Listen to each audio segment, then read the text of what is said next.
Neredesin özlemini çektiğim?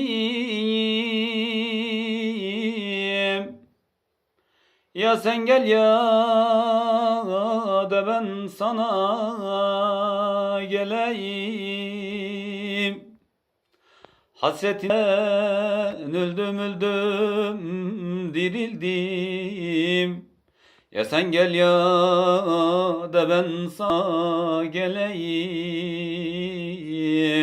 Ya sen gel ya da ben sana geleyim. Sensiz buraların tadı kalmadı. Güneş korktu gecelerden doğmadı. Çok bekledim gene sabah olmadı.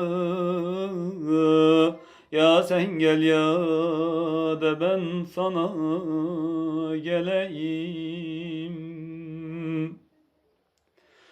Kolay zannetmiştim ayrılıkları, meğer kışa çevirirmiş baharı.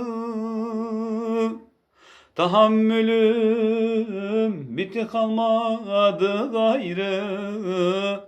Ya sen gel ya da ben sana geleyim. Ya sen gel ya da ben sana geleyim.